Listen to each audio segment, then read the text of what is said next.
श्रीमद् भागवत स्कंद 10मो उत्तरार्ध पानु नंबर 658। श्री गणेशाय नमः। श्री सरस्वती नमः। श्री गुरुभ्यो नमः। श्री महाप्रभुजी नमः। मारा गुरुदेव श्री व्रजलाल जीवन नमः। श्री रामचंद्र डोंगर महाराज नमः। ओम नमो भगवते वासुदेवाय। श्री कृष्ण शरणम मम। दशम स्कंद उत्तरार्ध। कृष्णाय वासुदेवाय हरिय परमात्मने प्रणत क्लेशन शिष्य गोविंदाश नमो नमः। प्रणाम करवावाळाओना दुखोनो नाश करवावाळा श्री कृष्ण वासुदेव हरि परमात्मा तेमज गोविंद ने अमारा वारंवार नमस्कार हो। सर्व साधनों फल मन शुद्धि है। तेना माटे मनुष्य अनेक प्रकारना साधन करे छे। जगत बगड़्यु नहीं पण मन अशुद्ध होवाने कारणे जगत बगड़्यु लागे छे।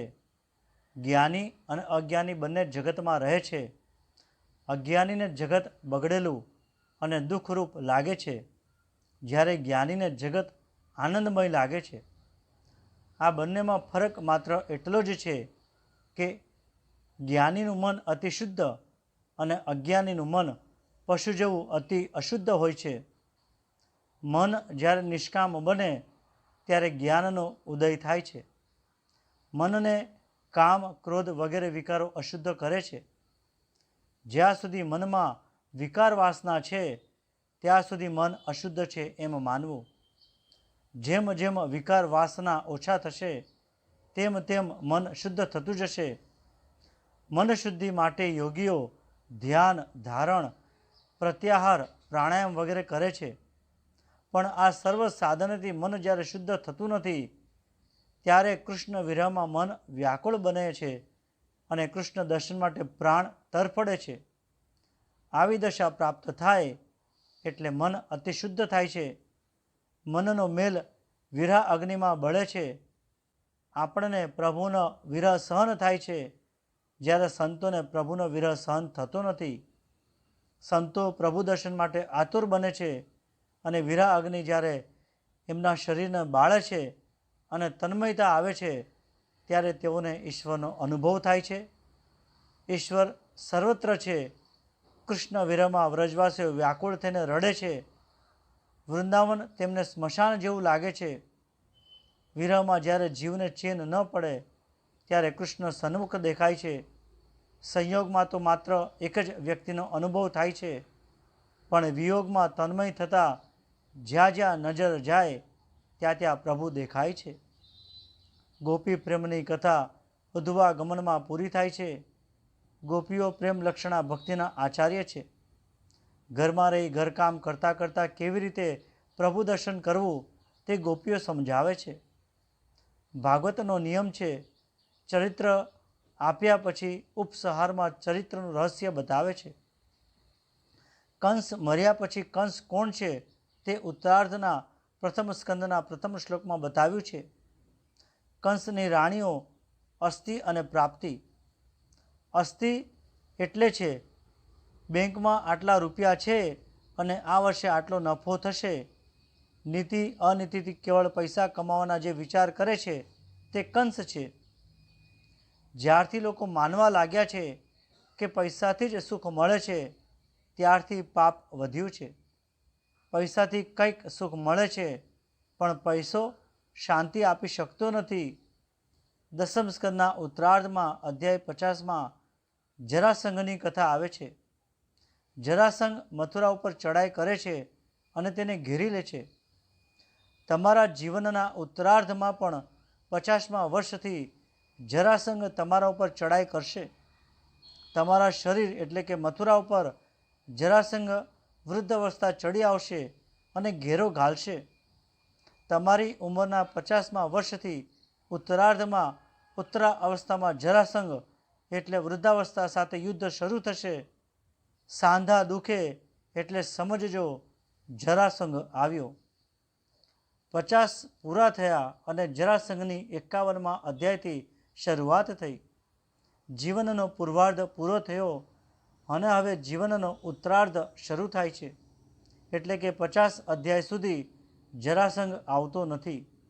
ઉંમરના 50 વર્ષ પછી વૃદ્ધાવસ્થાની શરૂઆત થાય છે. જરાસંઘ આવે છે એટલે મથુરાના દરવાજા તૂટવા લાગે છે. આંખેથી ઓછું દેખાય છે, ખાધેલું પચતું નથી. 40 થાય એટલે શરીરની શક્તિ ઓછી થાય છે. ત્યારે ધીરે ધીરે પ્રવૃત્તિ ઓછી કરો, પ્રભુ માટે સમય વધારો. શ્રી કૃષ્ણ 17 વખત જરાસંઘને હરાવ્યો. 18મી વાર તે કાળ યવનની સાથે આવ્યો. કાળને પહેલો મોકલ્યો. જરાસંઘ એટલે વૃદ્ધાવસ્થા લડવા આવે, પણ કાળ યવન કાળને સાથે લઈને લડવા આવે છે ત્યારે ઉગારો થતો નથી. કાળ યવન અને જરાસંઘ સાથે લડવા આવે છે ત્યારે શ્રી કૃષ્ણને પણ મથુરા છોડવી પડી અને દ્વારકાનો આશરો લેવો પડ્યો. દ્વારકા એટલે બ્રહ્મ વિદ્યા. દ્વારિક બ્રહ્મ ધસ્યા સા બ્રહ્મ વિદ્યા. બ્રહ્મ વિદ્યાનો આશ્રય લેવો પડ્યો.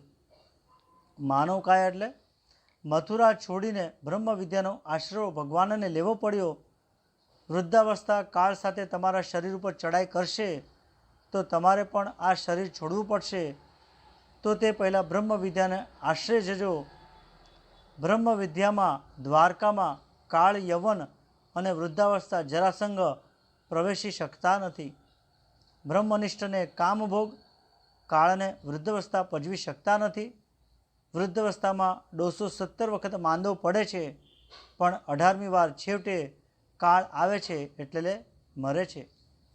જરાસંઘનો ત્રાસ એટલે જન્મ મરણનો ત્રાસ. જન્મ લીધો છે એ દુઃખ ભોગવવા જ લીધો છે. નરક કોને કહે છે? શંકર સ્વામી કહે છે, આ શરીર સાથે જે રમે છે તે જ નરકવાસ. બીજો કયો નરકવાસ આવવાનો હતો? જન્મ ધારણ કરવો એ જ નરકવાસ. કોઈ પણ જન્મમાં માના પેટમાં મૂત્ર વિષ્ટામાં રહેવું પડે છે. તેથી એવો પ્રયત્ન કરો કે આ જન્મ મરણનું દુઃખ જાય, કોઈના પેટમાં જવાનો પ્રસંગ જ ન આવે. ભગવાનની પ્રેરણાથી કેટલાક મહાપુરુષો ભગવાનનું કાર્ય કરવા જન્મે છે, તે ઉત્તમ છે, પણ વાસનાના બંધનથી જન્મ મળે છે તે બંધનરૂપ છે, તે જ નરકવાસ છે. જરાસંઘ અને કાળયવન ધક્કા મારે અને મથુરા એટલે કે આ શરીર છોડીએ એ કરતાં પોતે સમજીને મથુરા છોડીએ તે સારું છે. પ્રવૃત્તિ આપણને છોડે તે કરતાં સમજીને પ્રવૃત્તિ છોડવી તે સારું છે. કંસની રાણીઓ અસ્થિ અને પ્રાપ્તિ પોતાના પતિનું મૃત્યુ થયું એટલે પિતાના ઘેર આવી છે. એના પિતાનું નામ જરાસંઘ. જરાસંઘે જ્યારે જાણ્યું કે મારી પુત્રીઓ વિધવા થઈ છે અને શ્રી કૃષ્ણે કંસને મારી નાખ્યો છે, ત્યારે તે ગુસ્સે થયો અને તેણે મથુરા ઉપર ચઢાઈ કરી. આ પ્રમાણે 17 વાર જરાસંઘ લડવા આવ્યો અને કૃષ્ણ બલરામે તેની સેનાઓનો નાશ કર્યો. તે પછી 18મી વાર કાળયવન અને જરાસંઘ સંધિ કરીને આવ્યા છે. શ્રી કૃષ્ણે નિશ્ચય કર્યો, હવે મારે મથુરામાં રહેવું નથી. હવે શાંતિથી આનંત દેશમાં રહીશ. આનંત દેશ એટલે હાલનું ઓખા મંડળ. હું આનંત દેશમાં સમુદ્ર કિનારે રહીશ. વિશ્વકર્માને બોલાવ્યો, દ્વારિકાની રચના કરી. મોટા મોટા મહેલમાં દ્વાર જલ્દી જોવામાં ન આવે એટલે લોકો બોલવા લાગ્યા, દ્વાર કહાં હૈ, દ્વાર કહાં હૈ. એટલે તે નગરીનું નામ પડ્યું દ્વારિકા. કા એટલે બ્રહ્મ. ક શબ્દનો અર્થ ઉપનિષદમાં બ્રહ્મ કર્યો છે. જ્યાં પ્રત્યેક દ્વારે દ્વારે પરમાત્મા છે તેવી નગરી એ દ્વારકા. આ શરીરના દરેક દ્વાર ઉપર નાક, કાન, આંખ એમ દરેક ઇન્દ્રિયો ઉપર પરમેશ્વરને પધરાવો એટલે ત્યાં જરાસંઘ અને કાળયવન પ્રવેશી શકશે નહીં અને પજવી શકશે નહીં. દ્વારિકામાં જરાસંઘ અને કાળયવન પ્રવેશી શકતા નથી. પ્રત્યેક ઇન્દ્રિયથી ભક્તિ કરે તે કાળયવન કાળ ઉપર વિજય મેળવે છે. જરાસંઘ પાછળ પડે એટલે પ્રવર્ષણ પર્વત ઉપર જાય. પ્રવર્ષણ પર્વત કયો? જ્યાં જ્ઞાનનો, ભક્તિનો સતત વરસાદ પડે તે પ્રવર્ષણ પર્વત. જરાસંઘ લડવા આવે છે, પાછળ પડે છે એટલે શ્રી કૃષ્ણ પણ પ્રવર્ષણ પર્વત ઉપર જાય છે. ભક્તિનો, કથા શ્રવણ વગેરેનો વરસાદ જ્યાં સતત પડતો હોય તે પર્વત પ્રવર્ષણ પર્વત. તમે પણ તમારા જીવનમાં 51મા વર્ષથી આવા પ્રવર્ષણ પર્વતનો ભક્તિનો આશરો લેજો. 51-52નો અર્થ એ છે કે હવે તમે ઘરમાં રહેવા લાયક નથી, હવે તમે વનમાં પ્રવેશ કર્યો છે એટલે વનમાં જાઓ. વિલાસી લોકોના સંગમાં રહી વિરક્ત જીવન ગાળવું કઠણ છે. જ્યાં ભક્તિ અને જ્ઞાનનો સતત વરસાદ પડતો હોય એવી પવિત્ર ભૂમિમાં નિવાસ કરશો તો જરાસંઘના દુઃખમાંથી છૂટી શકશો. ભોગભૂમિ ભક્તિમાં બાધક થાય છે, માટે ઘર છોડી ગંગા કિનારે પવિત્ર ભૂમિ પર રહેવા જવું. શહેરમાં આજે જગ્યા મળતી નથી. બ્રાહ્મણોના મસ્તક ઉપર પાઘડી દેખાતી નથી. પાઘડી મકાનના માથે ચઢી બેઠી છે. આ ડોસા ડોસીઓ ગંગા કિનારે રહેવા જાય તો શહેરમાં થોડી જગ્યા તો થાય. જરાસંઘનો ત્રાસ એ જન્મ મરણનો ત્રાસ છે. હવે નિશ્ચય કરો, મારે હવે પુરુષ થવું નથી, મારે સ્ત્રી થવું નથી, મારે હવે જન્મ લેવો નથી. જરાસંઘના ત્રાસમાંથી છૂટવા માટે, જન્મ મરણના ત્રાસમાંથી છૂટવા માટે રોજ 21,000 નામ જપ નિયમપૂર્વક કરો. જપ વિના પાપ અને વાસના છૂટતા નથી. કથા સાંભળવાથી પાપ બળે છે. કથા માર્ગદર્શન પણ આપે છે. કથામાંથી કંઈક નિયમ લો. ભગવત ભક્તિનો નિયમ લો.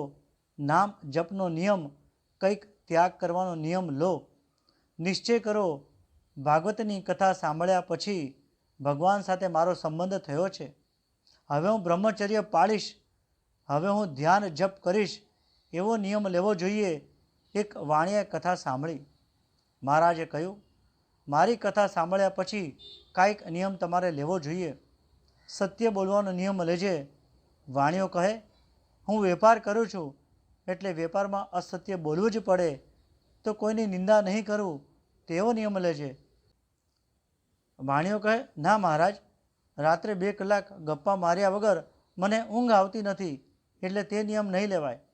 તો પછી શું નિયમ લઈશ? મારા ઘરની સામે રહેતા કુંભારનું મોઢું હું રોજ જોઈશ. વાણિયાએ નિયમ લેવા ખાતર નિયમ લીધેલો કે રોજ સવારે ઉઠીને પોતાના ઘરની સામે રહેતા કુંભારનું મોઢું જોવું, તે પછી જ બધા કાર્યો કરવા. રોજનો આ નિયમ. એક દિવસ કુંભાર વહેલી સવારે માટી ખોદવા ચાલ્યો ગયો. વાણિયો ઉઠ્યો તો કુંભારના દર્શન ન થયા. કુંભારના દર્શન કરવા વાણિયો કુંભારને શોધવા નીકળ્યો. હવે તે દિવસે એવું બન્યું કે જે ખાણમાંથી કુંભાર માટી ખોદતો હતો ત્યાંથી તેને સોના મહોરોથી ભરેલો મોટો ચરુ નીકળ્યો. તે ચરુ કાઢતો હતો તે વખતે વાણિયો તેના મોઢાનું દર્શન કરવા ત્યાં આવ્યો. તેનું મોઢું જોઈ વાણિયો બોલવા લાગ્યો કે મેં જોઈ લીધું. કુંભાર સમજ્યો કે આ વાણિયાએ ચરુ જોઈ લીધો છે. હવે જો તે રાજાને વાત કરશે તો સઘળું ધન રાજા લઈ લેશે. એટલે કુંભાર કહે, તે ભલે જોઈ લીધું પણ કોઈને કહેતો નહીં, હું તને અડધો ભાગ આપીશ. અને વાણિયાને સોના મોહરોનો અડધો ભાગ મળ્યો. વાણિયાએ વિચાર્યું, સાધારણ કુંભારનું મોઢું જોવાનો નિયમ લેવાથી લક્ષ્મીજી મારા ઘેર આવ્યા, તો ભગવાનના દર્શન કરવાનો નિયમ લીધો હોત તો હું વધારે સુખી થાત. આવા શુલ્લક નિયમનું આવું ફળ મળ્યું તો ભગવત ભક્તિના નિયમનું કેવું દિવ્ય ફળ મળે. 2 નિયમો તો દરેકે લેવા જોઈએ. પાપ છોડવાનો નિયમ લેવો જોઈએ અને સત્કર્મ કરવાનો નિયમ લેવો જોઈએ. 21,000 જપ એટલા માટે કહ્યા કે એક દિવસમાં મનુષ્યને 21,600 શ્વાસ લેવા પડે છે. એટલે કે શ્વાસે શ્વાસે ભગવાનનું નામ લો, કાંઈક નિયમ લો, તો જરાસંઘના ત્રાસમાંથી છૂટી શકશો. બ્રહ્માજીનું વરદાન સત્ય રાખવા કે યદુકુળમાં જન્મેલા કોઈ કાળ યવનને મારી શકે નહીં. શ્રી કૃષ્ણ જાતે કાળ યવનને મારતા નથી. તેથી શ્રી કૃષ્ણ મુચુકુંદ રાજાને ત્યાં પર્વતની ગુફામાં રહી તપશ્ચર્યા કરે છે. ત્યાં આવ્યા છે. પાછળ કાળ યવન દોડતો દોડતો આવે છે. શ્રી કૃષ્ણે મુચુકુંદની ગુફામાં પ્રવેશ કર્યો. કાળ યવને મુચુકુંદને સૂતેલા જોયા. કાળ યવને તેને પગની ઠોકર મારી. મુચુકુંદે આંખ ખોલી. મુચુકુંદની દૃષ્ટિ કાળ યવન ઉપર પડતા એ બળીને ભસ્મ થયો. પરમાત્માનું ધ્યાન કરતાં જેને સમાધિ લાગે છે તેને કાળ મારી શકે નહીં, તે કાળને મારે છે. મુચુકુંદે જાણ્યું કે શ્રી કૃષ્ણ મારી પાસે આવ્યા છે એટલે તેને ભગવાનની સ્તુતિ કરી છે. જીવન આ મનુષ્ય દેહ મળ્યો હોવા છતાં વિશ્વમાં પ્રીતિ હોવાથી તે આપના ચરણારવિંદની સેવા કરતો નથી. મનુષ્ય કેવો પ્રમાદી છે! અજગર દેડકાને ગળે છે. સર્પના મુખમાં રહેલા દેડકા જેવી જીવની સ્થિતિ છે. સર્પના મુખમાં રહેલો દેડકો કોઈ પાસે આવે તો તેને પકડવાની ઈચ્છા કરે છે. તે પોતાના મરણનો વિચાર કરતો નથી. રોજ મરવાની તૈયારી કરવી જોઈએ. 50 પૂરા થાય એટલે સમજજો અડધું શરીર કાળના મુખમાં ગયું છે. ફક્ત મોઢું બહાર છે. જેમ દેડકાનું મોઢું બહાર હોય અને માખી પણ જો પાસે આવે અને તેને પણ જો ઈચ્છા કરે કે તેને પકડવું છે તો તે પકડી શકતો નથી. એવી જ રીતે તે પોતાના મરણનો વિચાર કરતો નથી. એટલે જ રોજ મરવાની તૈયારી કરવી જોઈએ. 50 પૂરા થાય એટલે સમજવું જ જોઈએ કે અડધું શરીર કાળના મુખમાં ગયું છે. કાળ ગાફેલ નથી. સત્સંગ વિના જ્ઞાન પ્રાપ્ત થતું નથી. મુચુકુંદ કહે છે, મને ગર્ગાચાર્યનો સત્સંગ થયો એટલે આપના દર્શન થયા. મુચુકુંદ કહે છે, નાથ કૃપા કરો, સંસારના જડ પદાર્થમાં મારું મન ન જાય, મને અનન્ય ભક્તિ આપો. ભગવાને મુચુકુંદ રાજાને બહુ ઠપકો આપ્યો છે. ભગવાને કહ્યું, આ જન્મમાં તને એવી ભક્તિ મળવી કઠણ છે. તું યુવાવસ્થામાં બહુ કામી હતો. જવાનીમાં તે વિલાસી જીવન ગાળ્યું છે. જે કામનો માર ખાય તેને કાળનો માર અવશ્ય ખાવો પડે છે. હજુ તારે એક જન્મ લેવો પડશે. હવે પછીના જન્મમાં તને બ્રાહ્મણ શરીર પ્રાપ્ત થશે અને તને અનન્ય ભક્તિ પ્રાપ્ત થશે. મુચુકુંદે તે પછી તપશ્ચર્યા કરી. તપશ્ચર્યાથી ક્ષત્રિય શરીરમાંથી બીજા જન્મમાં બ્રાહ્મણ શરીર મેળવ્યું. દ્વાપર યુગમાં રાજા મુચુકુંદ તે કળિયુગમાં નરસિંહ મહેતા તરીકે આવ્યા છે. નરસિંહ મહેતા દ્વારકાધીશના લાડીલા છે. તેના 52 કામો પ્રભુએ કર્યા છે. મુચુકુંદ રાજાની કથા સ્પષ્ટપણે બતાવે છે કે યુવાનીમાં વિલાસપૂર્વક જીવન ગાળ્યું હોય તો તેવા મનુષ્યને આ જીવનમાં મુક્તિ મળવી મુશ્કેલ છે. અનન્ય ભક્તિ પણ મળવી મુશ્કેલ છે. માટે ધીરે ધીરે સંયમને વધારો અને ભગવતમય જીવન ગાળો. પ્રભુ પાસે અનન્ય ભક્તિ માગો. જુવાનીમાં ઈશ્વર સ્મરણ રાખો. જુવાની ઈશ્વરના ભજનમાં ગાળો તો આ જીવનમાં જ અનન્ય ભક્તિ મળે. વૃદ્ધાવસ્થામાં ઈશ્વર સ્મરણ, ઈશ્વર ભજન કરવાથી આવતો જન્મ સુધરે છે, આ જન્મ નહીં. રૂકમણી હરણ પરમાત્માના લક્ષ્મીના સ્વામી છે. જીવ લક્ષ્મીનો બાળક છે. લક્ષ્મીજી એ જીવ માત્રની માતા છે અને તેથી જીવ લક્ષ્મીનો વિવેકથી ઉપયોગ કરી શકે, પણ લક્ષ્મીનો ઉપયોગ કરવાનો જીવને અધિકાર નથી. જીવાત્મા લક્ષ્મીનો ઉપયોગ કરી શકે, પણ તેનો ઉપભોગ એક નારાયણ જ કરી શકે. ઉપયોગ અને ઉપભોગમાં ફેર છે. શરીરને આવશ્યક વિષયો ઇન્દ્રિયોને આપે તે ઉપયોગ, ઇન્દ્રિયો માગે તે વિષયો તેને આપે અને સ્વેચ્છાચારી થઈ ઇન્દ્રિયોને આધીન થઈ વિષયો ભોગવે તે ઉપભોગ છે. પૈસાનો દુરુપયોગ થાય તો આ જીવન બગડે અને પરલોક પણ બગડે છે. સંપત્તિનો અને શક્તિનો સદુપયોગ કરે એ દેવ, સંપત્તિ અને શક્તિનો દુરુપયોગ કરે એ દૈત્ય. દેવ થવા માટે ભાગવતની કથા છે. સમયનો સદુપયોગ કરો, સંપત્તિનો સદુપયોગ કરો. મનુષ્ય જીવનનો ઘણો ભાગ સંતતિ અને સંપત્તિ પાછળ જાય છે. મનુષ્ય સંપત્તિ અને સમયનો દુરુપયોગ કરે છે. તેઓનો ઘણો સમય ફેશન અને વ્યસન પાછળ જાય છે. શરીરને બહુ ત્રાસ ન આપો અને લાડ પણ ન કરો. પરમાત્માએ મને વધારે આપ્યું એટલે તેનો સદુપયોગ કરવાની જવાબદારી મારા ઉપર આવી છે એમ માનો. સ્વામીજી નારાજ થાય તો જીવ માત્રની દુર્ગતિ થાય. શાસ્ત્રમાં લક્ષ્મીના 3 પ્રકારો બતાવ્યા છે. પહેલો પ્રકાર લક્ષ્મી, નીતિ અને અનીતિથી જે ધન પ્રાપ્ત કર્યું હોય તે લક્ષ્મી. આવાઓનું ધન થોડું ભોગ વિલાસમાં જશે અને તેનો સદુપયોગ પણ થશે. બીજું છે મહાલક્ષ્મી. જે ધર્મથી મેળવેલું નીતિનું ધન છે તે મહાલક્ષ્મી. મહેનત કરતાં વધારે નફો લે તે પાપ છે. મહેનત કરતાં વધારે નફો લે તે એક પ્રકારની ચોરી છે. માનવીના જીવનમાં ધન મુખ્ય નથી, ધર્મ મુખ્ય છે. ધર્મ મર્યા પછી પણ સાથે આવે છે. ધર્મથી નીતિથી મહેનત કરી યોગ્ય રીતે પ્રાપ્ત કર્યું છે તે મહાલક્ષ્મી એવું ધન સારા કાર્યોમાં જ વપરાય છે. ત્રીજો પ્રકાર છે અલક્ષ્મી. પાપનો પૈસો એ અલક્ષ્મીનું સ્વરૂપ છે. તેનો ઉપયોગ વિલાસ પાછળ થાય છે. મનુષ્યને તે રડાવે છે. એ કોઈને શાંતિ આપતું નથી. મૃતાત્મા કેવળ ધર્મને જ સાથે લઈ જાય છે, બીજું કાંઈ સાથે આવતું નથી. મહાલક્ષ્મી તમને શાંતિ આપશે. નીતિથી મેળવેલું ધન જ મહાલક્ષ્મી છે. મહાલક્ષ્મી નારાયણને મળે, શિશુપાળને તે મળે નહીં. એ રૂકમણી હરણનું તાત્પર્ય છે. રૂકમણી એ મહાલક્ષ્મી છે. તે શિશુપાળને મળે નહીં, તે તો નારાયણને જ મળે. શિશુપાળ એટલે શિષ્યનું લાલન પાલન કરવામાં જ જેનું જીવન, જેના ધન અને સમય પૂરા થાય તેવો કામી પુરુષ તે શિશુપાલ.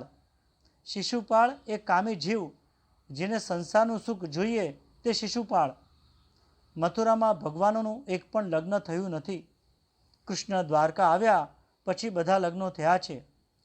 એક એક ઇન્દ્રિયના દ્વાર ઉપર કાબુ મેળવો, બ્રહ્મ વિદ્યાને પ્રાપ્ત કરો, તે પછી લગ્ન કરો. યોગ વિનાનો ભોગ રોગી બનાવશે. ભોગની પાછળ યોગ ન હોય, તપશ્ચર્યા ન હોય તો તે ભોગ શરીરને રોગી બનાવશે. એક એક ઇન્દ્રિય એ શરીરનું દ્વાર છે. કૃષ્ણ ઇન્દ્રિયના માલિક છે. ઇન્દ્રિયના ગુલામ થઈ લગ્ન ન કરો, જીતેન્દ્રિય થઈ લગ્ન કરો. તેથી ગૃહસ્થશ્રમ પહેલાં બ્રહ્માચાર્યશ્રમ બતાવ્યો છે. પરીક્ષિત રાજાએ કહ્યું, રૂકમણીના લગ્નની કથા વિસ્તારથી સાંભળવાની મારી ઈચ્છા છે. શુકદેવજી બોલ્યા, શ્રવણ કરો રાજન. મહારાજ ભીષ્મક વિદર્ભ દેશના રાજા છે. તેને 5 પુત્રો અને 1 કન્યા છે. રાજાના મોટા પુત્રનું નામ રૂકમી અને કન્યાનું નામ રૂકમણી. રૂકમણીની માતાનું નામ ભાગવતમાં આપ્યું નથી, પણ અન્ય ગ્રંથોમાં નામ આપ્યું છે. પિતાનું નામ ભીષ્મક અને માતાનું નામ છે શુદ્ધમતી. જ્યાં શુદ્ધ બુદ્ધિ હોય ત્યાં મહાલક્ષ્મી આવે છે. રૂકમણી સાક્ષાત મહાલક્ષ્મીનો અવતાર છે. રૂકમી ધીરે ધીરે મોટા થયા છે. ભીષ્મક રાજાની ઈચ્છા હતી, રૂકમણીનું લગ્ન કૃષ્ણ સાથે કરીશ. મારી કન્યાનું કન્યાદાન કૃષ્ણને કરીશ તેવો નિશ્ચય ભીષ્મકે કર્યો છે. પરંતુ રૂકમીએ વિરોધ કર્યો કે મારી બહેન ગોપાળને નહીં આપું, મારી બહેન હું શિશુપાળને આપીશ.